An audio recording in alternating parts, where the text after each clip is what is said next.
You guys got a great office here. It's nice and clean. Thank you. We try. Very modern. That's definitely, I'm very modern as a person, so like that was definitely a must. Yeah, as you can see, it's very low on like decor right now. That's probably why it looks so clean. That's it's low maintenance. So it's not the minimalist by choice. No, it's minimalist by like limited time to decorate or to do anything. Well, I guess that's good. You guys are too busy working to decorate your office. You know Something what? like that. That's no way to say it. Yeah. So you make us look good and sound good, but basically, yeah. Alex and Jordan. That's awesome. Yes, Prolex Media.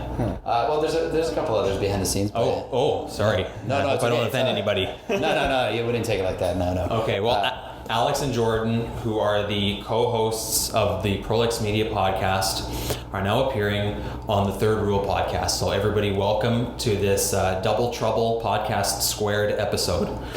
Nice, I like it. Prolex Media, driven content creators in Winnipeg, a media agency, your one-stop shop for digital media, helping your business stand out online and connecting creators. Hashtag Prolex Media. So, Alex, you're the founder. I am. Of Prolex. What went into this? Why don't you just tell us how it all started? Why did it start? Totally. Yeah. Totally. Okay, so why did it start? I mean, ever since I was like 5 years old, my brother, who's 12 years older, has basically been trying to influence me to do everything that he never... Can we use like some selective... Let's try and keep it PG if possible. Okay. But So I can always bleep stuff out after. Yeah. Okay. So they basically always try to push me to do things that he didn't have the guts to do. Let's use that. And one of them was like start my own business. Ever since I was 5 years old, he's always like, hey, you want people, like you're a leader or whatever. At 5 years old, I don't know how he thought I was a leader, but literally, like I told him. You're a leader on the snowball field. Yes. You're marching the troops. Yeah, exactly. Except for I grew up in Israel, so more like I was leading people to the best place for popsicles or something. Okay.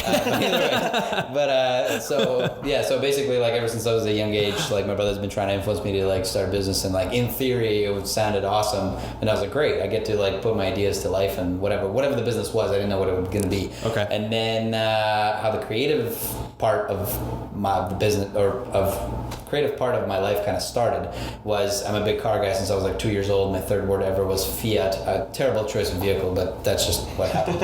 And so basically I've been a car guy, and then when I moved to Canada, instead of when everybody would like kind of like start smoking cigarettes after school or whatever, I would bus to different like luxury restaurants and places in the city. Okay. And I would start do car spotting, which is like taking photos of like nice cars. Oh, that's cool. Yeah. So then I did that with my phone, blah, blah, blah. My parents picked up that I was like trying to take photos. They bought me this like point and shoot and used that, and that was not very good. And then my brother, who's always been trying to hook it up with like really cool tech ever since I was like, I literally had a cell phone in grade 1, like pointless, had 3 contacts on it, mom, dad, and brother. But anyway, that's sidetrack. He got me a nice camera, and I would just like go to dealerships and take videos of nice luxury cars. So I'd go to like Benz, BMW, Porsche. Oh, that's cool. And not Autocorp, and they would all know me there, and they'd literally send me emails. This is like at about 14 years old. They'd send me emails of like nice cars coming into the dealerships, and I would go and make videos of them, post them on YouTube, and they would use these videos before video for cars was like even a thing,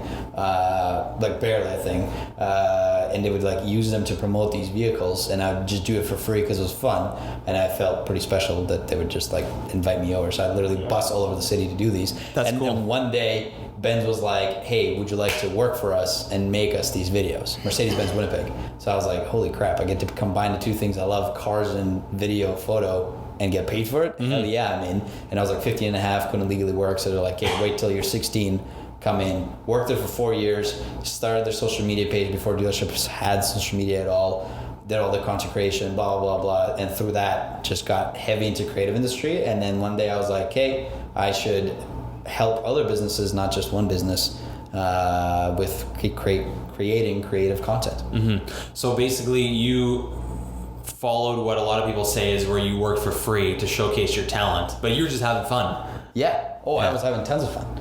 Yeah, I was having tons of fun, and I was getting paid like pretty decent for being like 16 and doing what I love. Oh, so they were paying you something. Oh yeah. So I got hired officially at 16. Oh no, I meant before that. Like before Ben's hired you, like you were just doing it for the love of doing it. Oh, for sure. Yeah, totally. Like before I even knew the value of money or anything. I did know the value of money, but like different conversation. But yeah, it was like before I before I even like cared about how much I make, I guess. Okay. Yeah. So I was just doing it for fun, and like I was actually all my YouTube videos are monetized. So I was making like a few coins here and there, and it was going through my brother's PayPal account because he was over 18. I was under. Okay. Yeah. So I was making a little bit of money, but it wasn't like anything. It was enough to lead all my friends to the best popsicle place and buy them more popsicles. Okay. We'll get back to that YouTube in a minute about monetizing because I'll have a couple questions for you about that. Yeah. Jordan, what about you? How did you get involved with Prolex? I saw a job posting online. Yeah? And I just hit it. Way to make it pretty, man. Way to make it sound pretty. So so you didn't know Alex at all. You just a cold call, applied for a job. Yeah. So I never really thought that I'd be doing something that was like in the creative realm, like on a day-to-day. I love photography. I learned from my brother, and that was like mostly a hobby. I went to school for marketing, and this kind of felt up the alley when I read the thing. I was like, okay, sure, like let's give it a shot. And did you graduate for did you finish the course? Like, did you have so I went through Red River. It's just a 2-year certificate course. Business admin? Yeah, I took that and I dropped out. Yeah, the 2-year one as well. The business, I lasted 2 months. You didn't like it? And I dropped out. Yeah, No? it wasn't for me. No, I wish I could have finished it. But. It wasn't the. I don't know. I'm not like using a lot of the stuff that I learned in that now. I'm not a good student, so that's why I bailed. When I was in high school, I wasn't really either. This is like the first time I actually went into a course and was like, like maybe I should try. And because all through high school, I felt like I coasted a lot just because I didn't think it was like hard. But it wasn't like I was failing, but I wasn't excelling. So I was just like, just riding through it. And then I took several years off. I traveled a little bit, and then I came back and was like, well, my mom really wants me to go to school. So maybe I'll try this. And so I kind of buckled down and got through it. But yeah, that really paid off in sort of a way because you don't give a shit about my education. I don't. And I don't use it on a day-to-day really at all anymore. Yeah, it's mostly just the photography. I'll give you kudos for finishing a degree, but I didn't even look at your freaking... No, I know. I didn't even care that you finished school or not. So, okay, when you're hiring somebody... do you just look at their portfolio? Like, did he have a portfolio that you looked at? The portfolio and the approach. He also followed up, which was nice. So squeaky wheel. Yeah. Well, no, it was like have you had a chance to look at my? I'm pretty sure you followed up. Yeah. Yeah, you did. Yeah, and I was like, okay, that means that he's not just like throwing a resume everywhere. And I mean, even if he was initially, that's fine. But like, if he cared enough to follow up, that means that he cares, about what he does with life, and that's the type of people I want in the company.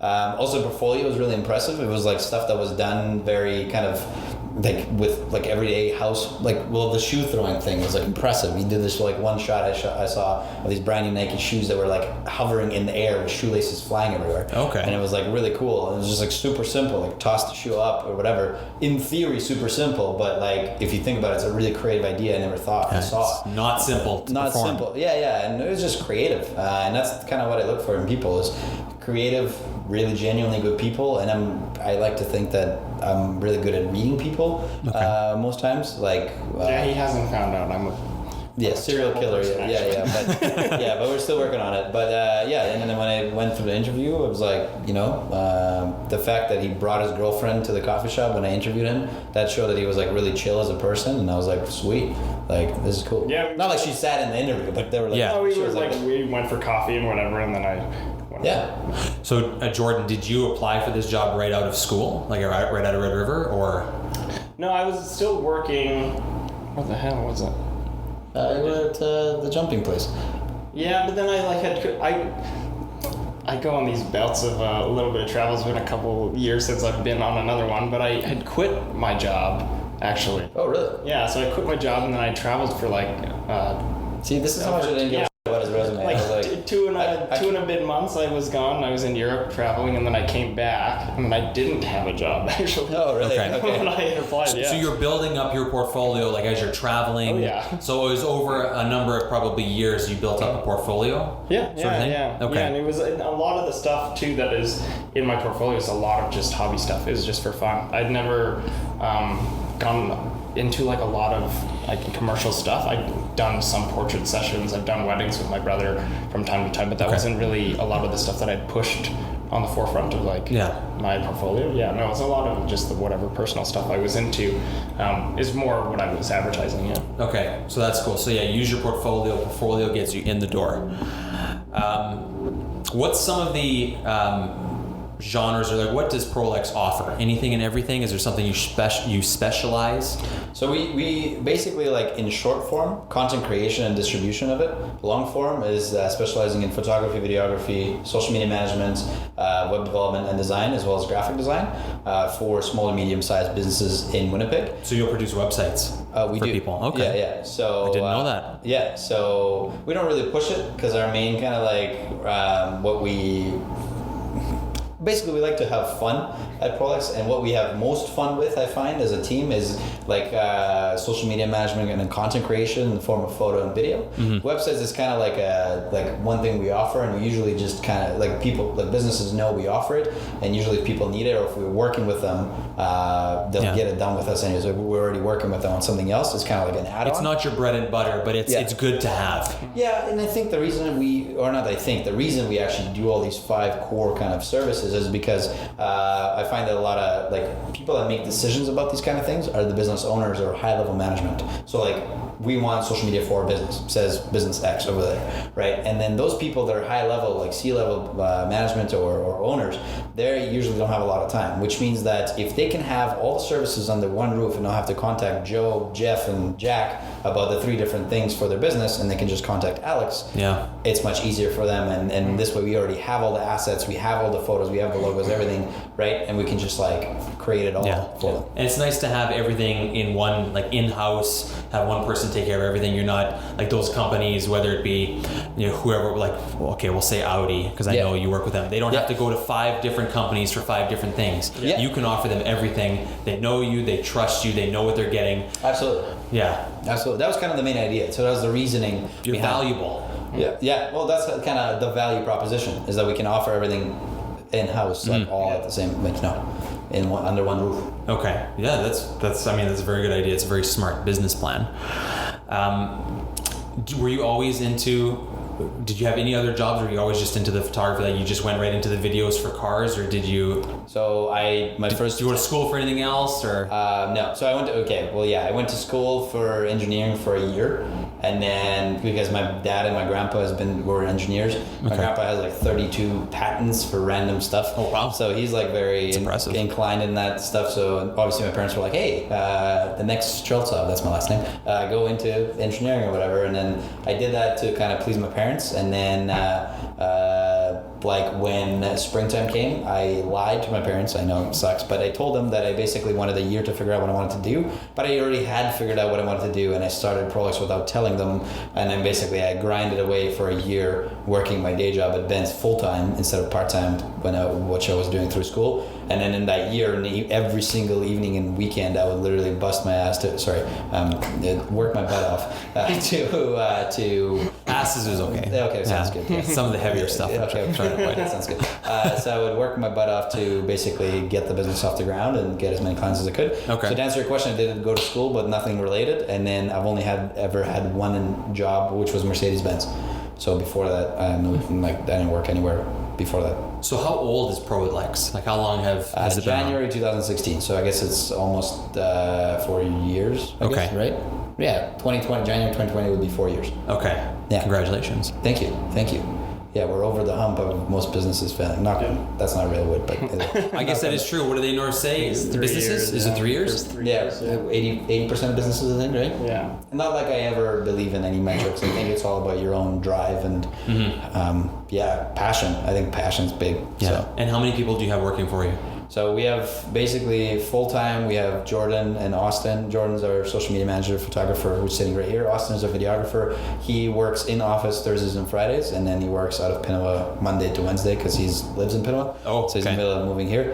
We just got a girl named Emily. She's helping out with like everything. So she's helping out with our events, helping out with stuff like that. So there's 4, and then we have about 4 others behind the scenes working on websites, graphic design, and and web design. Okay. Yeah. Very cool. One thing I know about your company, just from seeing it through social media, I haven't attended any of them, but you guys are big into doing like photography hangouts. Yeah. And stuff like that. You guys do, is it one a week or one every couple or one a month or? You want to take this? Yeah, we had set out originally to do those once a month. That very quickly became a challenge. We've been pretty good. Yeah. We just had our 6th in 7 months. So we took 1 month off. Yeah. Which That's nothing to be ashamed about. worst.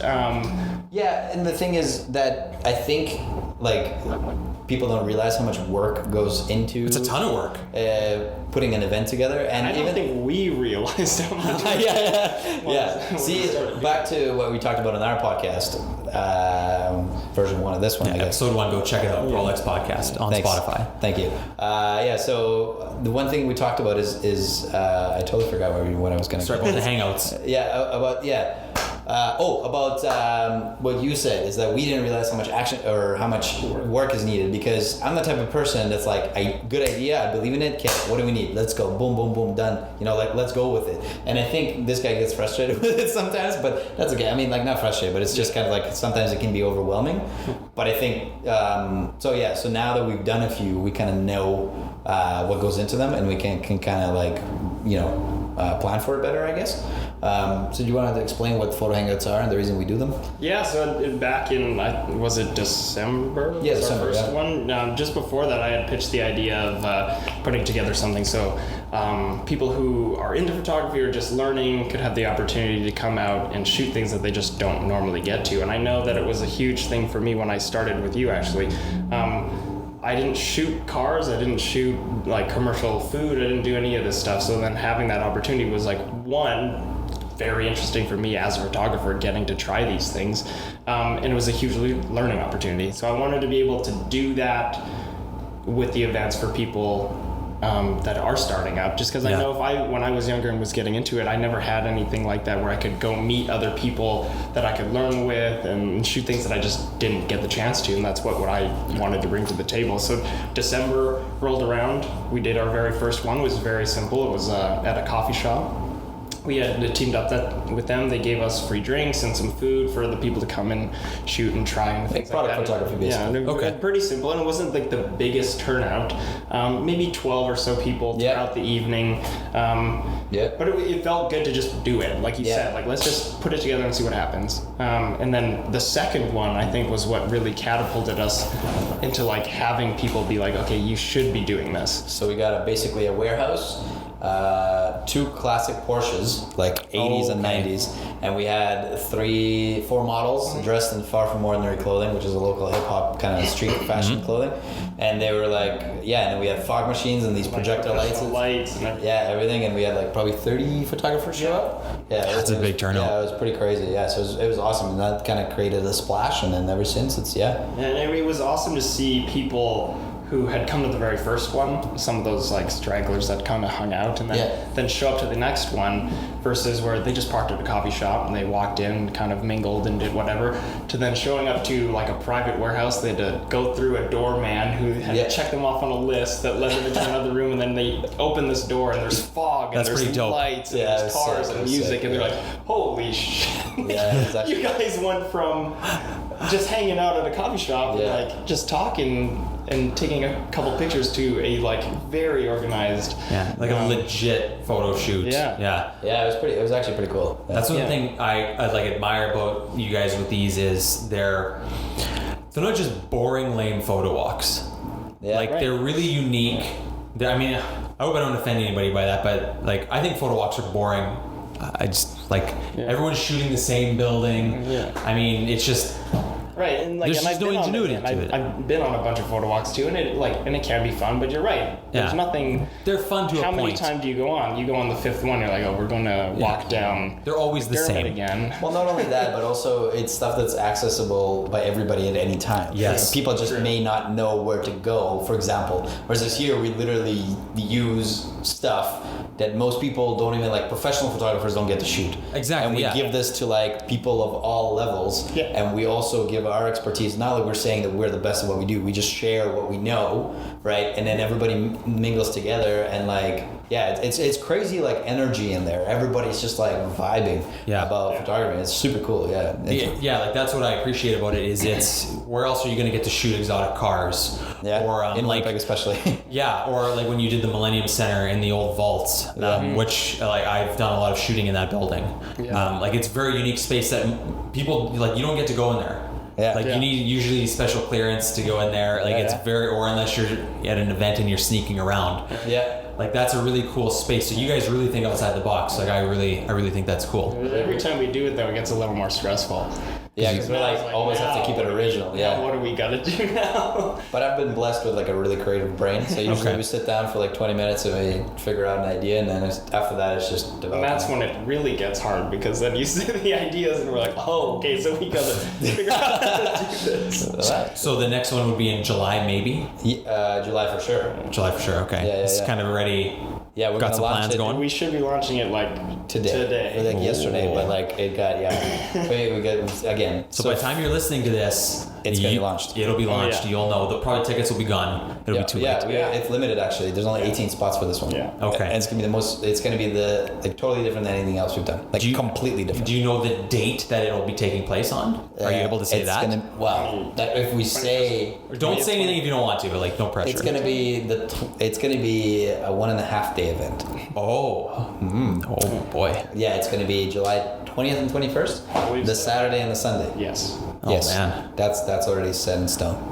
The I'm dates. speculating. They're renting a yacht and we're going out. They're going out to Lake Winnipeg. Okay, listen, man. Well, I mean, All right, August. yeah, like, Right down to yacht. yeah. Dude, actually though. The River Rouge is getting rented. Yeah. Well, yeah, we're actually. Oh, the whole river. Yeah, No, like the River Rouge is that boat. It's the only With the boat big left. The river, paddle. the paddle wheels are gone, but the River Rouge is still around. Listen, you got to think outside the box. We're gonna rent the whole river. Yeah. Okay, I'm actually writing that down. Even though we have other ideas. But Yacht. Yeah. There you go. Bump those ideas to wintertime. Oh, for sure. Yachts. Exactly. Yeah. Just. Yachts. The Gimli Yacht Club. Yeah. Here we come. So that's cool. Yeah, always thinking outside the box. If somebody comes to you guys and says, "Shoot my wedding," will you guys do it? Like No. for a video? No, No. you don't do weddings. Just No. corporate. No, I don't like. I I'll don't, send them to my brother. yeah. Okay. Yeah, we got a commission based. Yeah, only 50% commission. So if anybody wants to participate. Yeah, it's just. Yeah, we there's no room for creativity there. Okay, maybe that's. I don't mean to offend anyone. And there's no.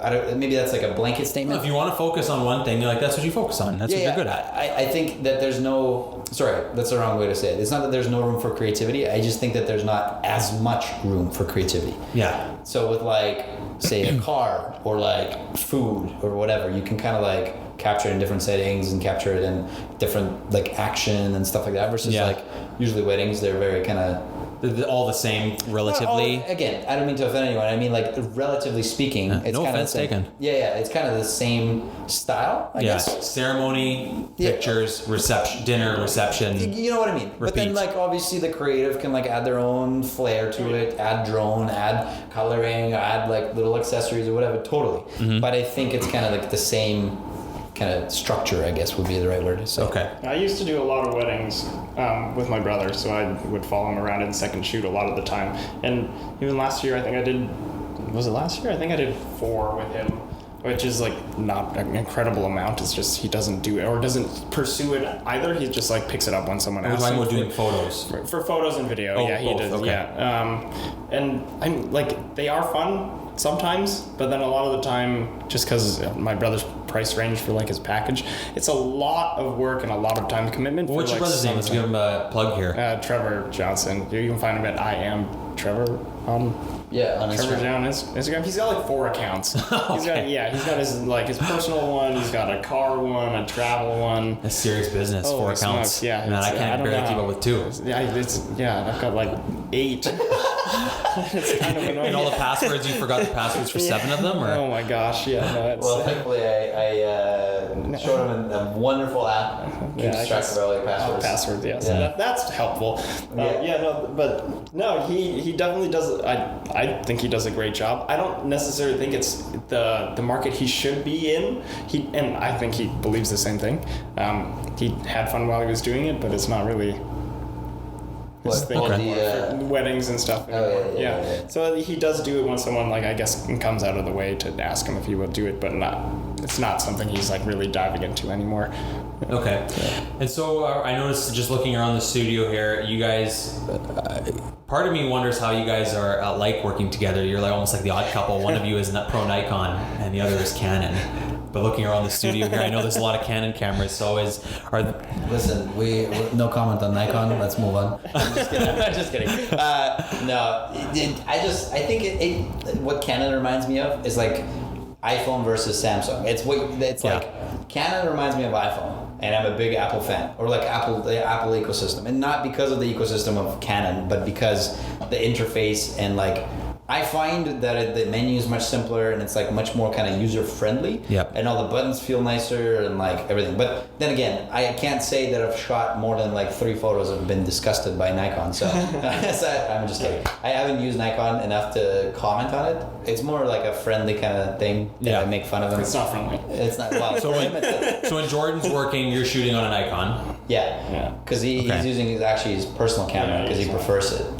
Okay. Even though these wonderful creations of That's art. the thing is like just yesterday actually I shot with which one did you 5D Mark IV. Yeah, no, and it's a great camera, and that's the thing is like I know Canon is good, and I know there's a lot to it that makes it super user friendly. I think that's something that Canon actually does really well, because it seems like, to me at least, that they're not consumer focused, but they understand that a lot of people that are even using some of the high-end ones are consumer level people. But not like pro people. Yeah, Right. yeah. Versus Nikon. You can see that completely in their branding as well with like all their marketing. They don't just target the professionals, which Nikon seems to be pushing towards.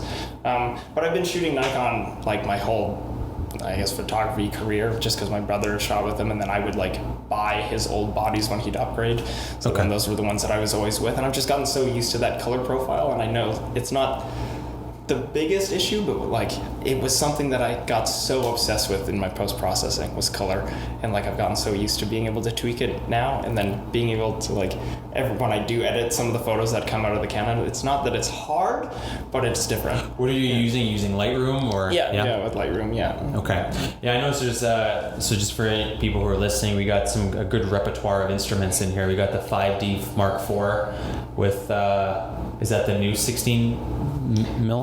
So the 5D Mark IV is a 2470 2.8 Canon, and then we have a 6D with a 1635 2.8 as well. Okay. And then we just have like a third beater camera that we literally only use for podcasts as a third cam, and it's a shitty old Canon 7D with a nifty 50, so 1.8. Yeah. Well, I mean, that body isn't that bad. Like, that's a great sports and wildlife body. Yeah. So it's a crop. It's a crop sensor.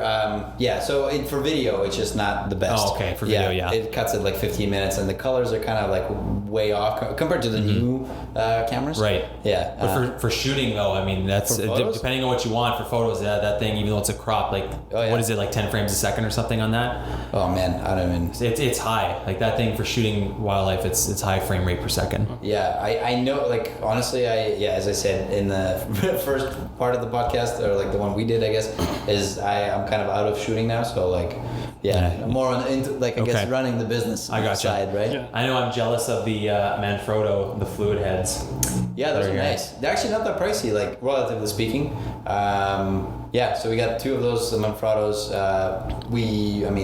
Rarely ever use them. Basically just a podcast, because a lot of our video work is like gimbals and stuff. Yeah. Yes. The tripods we use for like interviews and What type of gimbal do you got? Ronin S, or the old Ronins, the old style ones? So we have Ronin M, which is the two-handle one. I'm assuming the one you're kind of referring to. Yeah. And then we have a Ronin S as well. Okay. So I actually prefer the Ronin M just because I think I get more stability with two hands. We've also been running into like a little bit of trouble with the S. With all of our Tell me, because I was really wanting to maybe get an S, so should I not? No, you should. It's a great gimbal. I think you'll find it and you'll find what I found. I think is that you'll have more stability with two hands. And what we actually did is Austin, our videographer, basically suggested we order this handle that attaches to the Ronin. Okay. So then you hold the main part of the Ronin with whatever your dominant hand, right? And then you have a secondary handle that's about, for all the listeners, like 3 inches apart or whatever. It's like a metal, stable metal handle, and it's like $30 or something. And basically what it does is adds stability.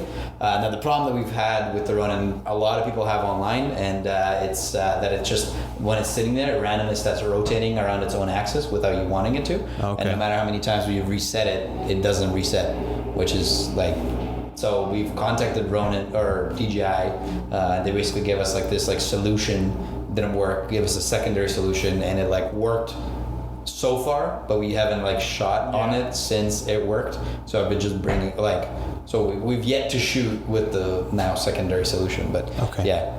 Also, we got their DJI Osmo Action, which is right behind you right there. That's the new action cam that they just released. I thought that was a GoPro. Well, we do have a GoPro right there too, but that's the, so that's the GoPro and that's the DJI. So that one, the DJI, as you can see, it has a front screen, which was why we bought it, because I do vlogging a lot. But then the front screen stopped working 2 weeks in. Really? Yeah. But then now it works again because I reset it, but it works again. But I'm like, man, if it's a multi-billion-dollar company, you'd imagine that their product that they're trying to literally copy-paste from GoPro, just make it slightly better. It's like the typical example of copy my homework, but don't make it obvious, Yeah, so That's disappointing. The big difference is that screen. That screen, yeah. Also, I find that they also have HDR mode, which is really cool on DJI Osmo, which GoPro doesn't have. What that does is photo HDR, but it's live. I don't know how to do it, but it's literally live while recording. When you watch the video back, it's the shadow. So say you were recording on a really sunny day. So what usually happens a GoPro, a regular DSLR, your face is bright, but then the sky, it's white. It's so bright, it's white. Versus here, you watch it, the sky is blue and your face is bright. Okay. And the shadows on your shirt or whatever are also that's good. lit. So it's really good. Okay, switching gears here a little bit. Yeah. For people who are listening, if they want to get out on their own, start their own business, what advice would you have for them? What does it take to run a production company or a media company? Lots of sleepless nights, probably, or what's some advice you'd give? I guess that's towards me more. Sure. I think find is this in any industry or creative industry? Or if you're wanting to become something in creative, something, if you're either wanting to do video for a job or photography, something like that. I would say, and a lot of kind of famous people say this and motivators and whatever, and basically, if you are going into it for the money, don't do it. Yeah. That's advice number one, is that you have to be passionate about what you do. I started being passionate not only about the creative and photo and video. I literally loved it and was You're doing it for free. Doing it for free, and I was amazing myself in, not to toot my own horn, but I mean more amazing myself that I was excited about the photos I was getting, but also I was excited to start a business, and the fact that I was starting a business I was passionate about. I wasn't doing it for the money first. And I think that's because I had a full-time job, so it was covering my expenses. So I wasn't so worried about making money. I was more so worried about kind of creating and making something really big out of it. For advice, I would say, be passionate about it and be committed, and also make sure your priorities are in check. And that's kind of a very vague statement, but I would say that a lot of people want to have have your cake and eat it too. I think that's what Canadians say. I haven't learned all the terminology, but the reason I say it is because I think a lot of people want to make when they start making decent money, now they go blow it. They go buy a nice car, they go buy this, they go buy that, they want to live the lifestyle or whatever. Yeah. I think that you gotta have your priorities straight in that sense. You will have to make sacrifices. Less time with the family, if you have a girlfriend, less time with the girlfriend. I literally have 4 core friends probably. I know a lot of people, but 4 core friends that I probably see maybe one once a week. Yeah. And then the rest I see one every 2 months or one every 3 months or whatever. And some people get mad, some people you lose some friends. But if you truly want to make something like put a ding on the world or like even on your city, that's the side, like you got to make sacrifices. And there's probably a lot of scary moments too, like either when you're starting Tons. Like literally, I believe that the success, like one of the core things that makes a business successful is how good you are at solving problems, and problems that are big or small. Like anything from like somebody randomly quitting on you, like your main core employee, or break-in, or like or like even something as small as like a hate email from a client for no freaking reason at 8 p.m. on a Sunday. And then you find out that it was like I remember all of these. Yeah, and this is like and then you realize that the client just had like a heavy drug withdrawal, and then and the break-in was a blessing in disguise, and the random employee, the core employee quitting was also a blessing in disguise. Mm-hmm. So again, how good you are at solving problems. Would you maybe recommend people try and get like a job kind of like where Jordan works for a company before starting their own, or like is that kind of more of a personal preference? I would say a lot of people are comfortable people, especially in Canada. The reason I say this because I grew up in like Ukraine and Israel, and like out there it's a lot harder to succeed. There's a lot more limiting factors.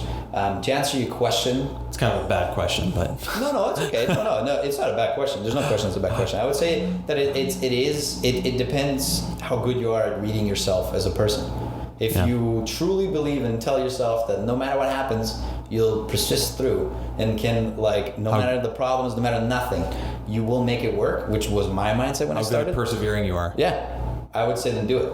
But if you think, look at your life right now, the job you work, are you comfortable there? Are you okay with what you've been getting? Like what kind of work you're doing? Do you love the work you do, right?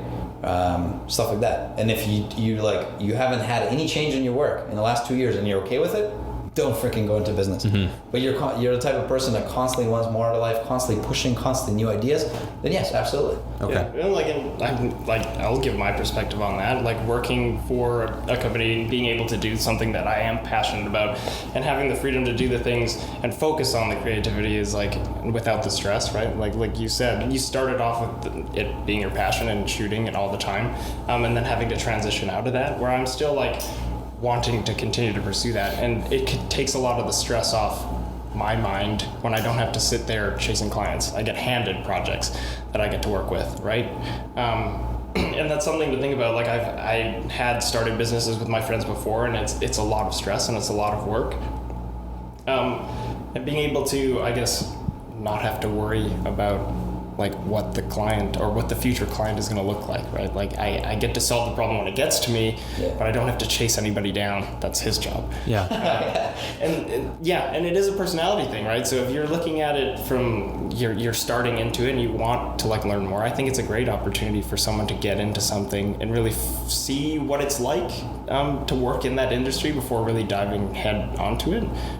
Because there's a lot of people that do, even as a side hustle, doing portraiture and weddings and couples and engagement and stuff, and they do it very well. But again, I didn't think that was really me. Like I'd started going into doing portraiture, but it wasn't really the area that I wanted to work in. Okay. But yeah, I don't think it's bad to work for somebody else ever. Okay.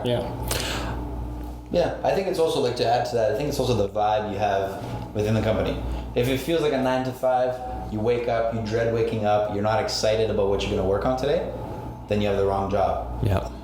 And if you don't do anything about it for more than a year, then you shouldn't go into business. Mm-hmm. But on the flip side, both ends. If you constantly strive for more and you think that you can persevere, again, to answer your question, you can persevere through any problems that can go up, and like you're never going to give up. You literally like have that mindset from day one. No matter what happens, you're never going to start the business.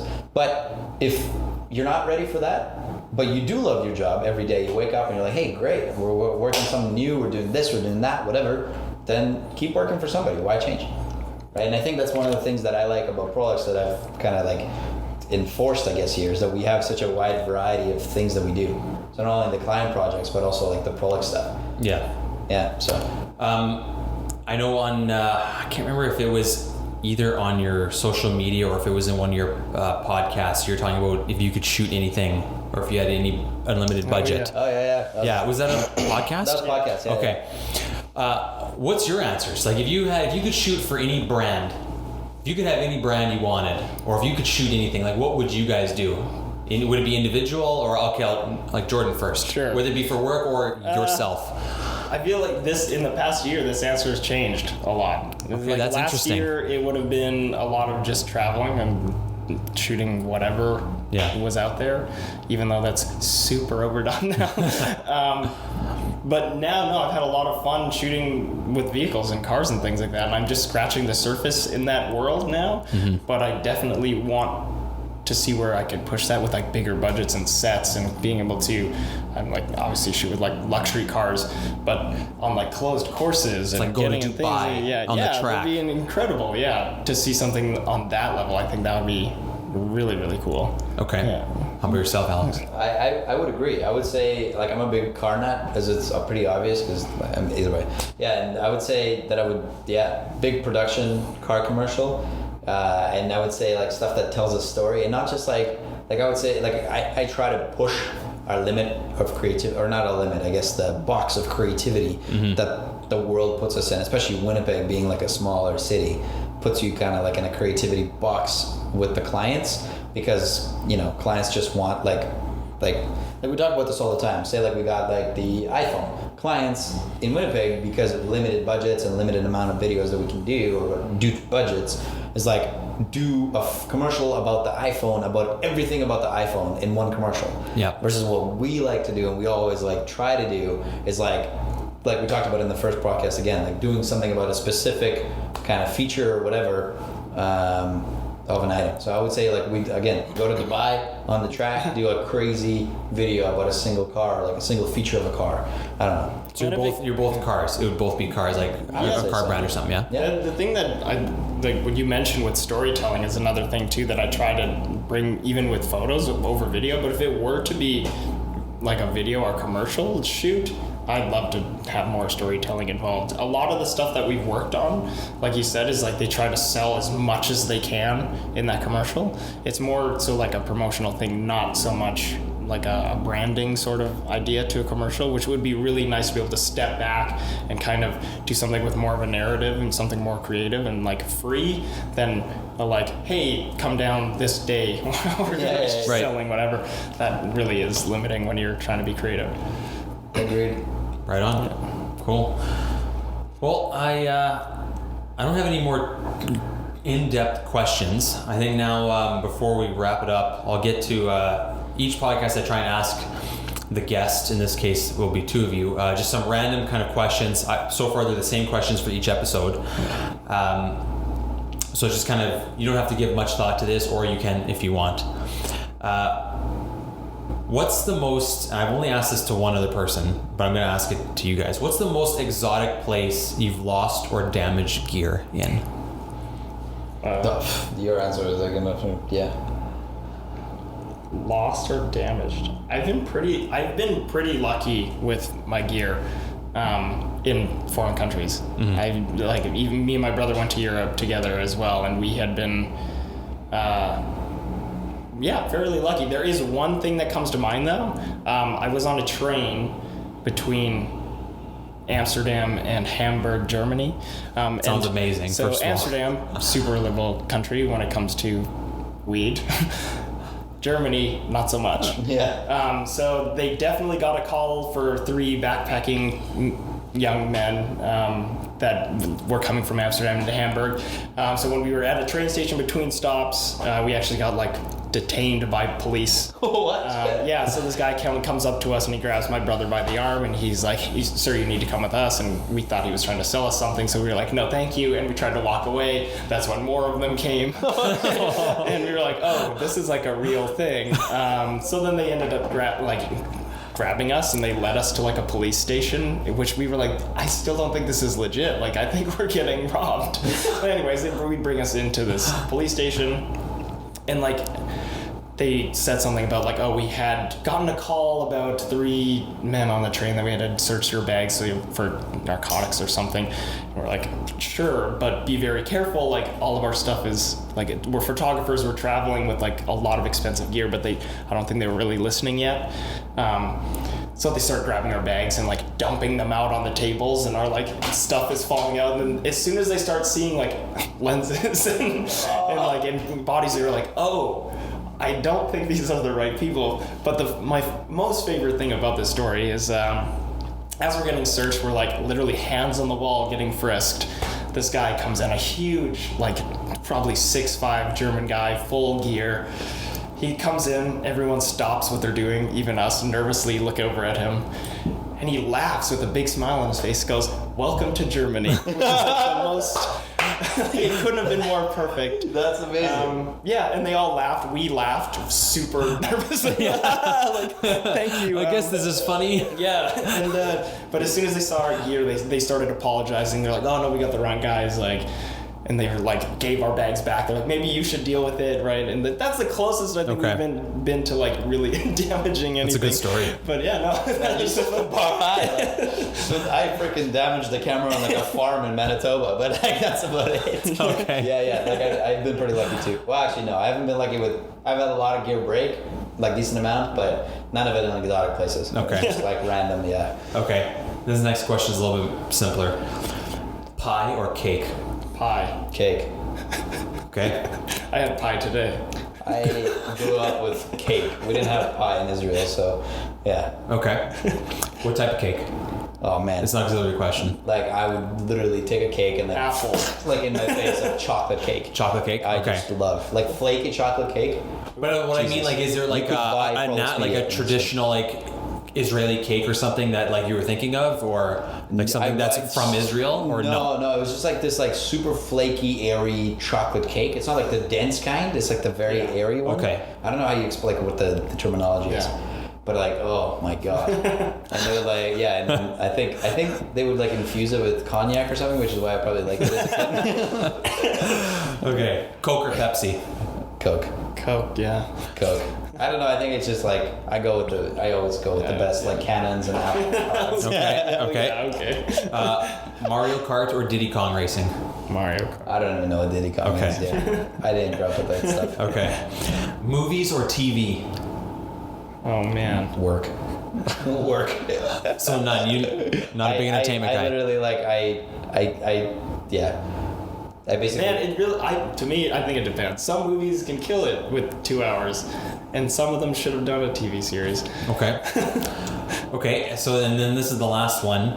If you could only have access to one media format for the rest of your life, would it be music, movies, or TV?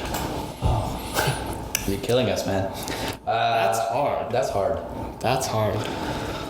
I would say music. Yeah, I would agree. I usually choose music. That like You can do so much with it. Yeah, The thing is, think yeah, music too. And I think you can make your own stories, like your own movies in life. Yeah. Versus you can't, like you can make your own. Are you one of those people that like gets chills when they listen to music? I know this doesn't happen to everyone. I do, like some music. I mean, if I really like the song, maybe, but is that what you're talking? Are you talking about more like that ASMR thing with like the actual audio? I have no idea. But I just like I've had this conversation recently with people where they actually like get that feeling. Like I would say no. I'm not. I don't think I'm one of those I get people. it heavy. I don't know. Yeah, me too. Yeah. Yeah. And when it's like a really good song and I'm driving my car, windows down, it's like a really good day. Like the yeah. song comes on. Yeah. I don't know. Or like when I used to make music. Oh, yeah. Okay. I Yeah, used I've to been make making music. a lot more music recently too. So. Which makes sense. What I do you think guys do? Like, what instruments do you play? Guitar. I used to play alto sax. Oh, nice. Yeah. And I used to beatbox, but I Used cut out. to, so not anymore. Well, yeah. When that's again sacrifices, right? Back to the conversation. Sacrifices, man. Okay. Yeah. Unfortunately, I wish I had time, but I don't. Well, you're putting your time to good use. Yeah. Prolex Media. Hopefully. One of the city's premier media companies, Alex and Jordan.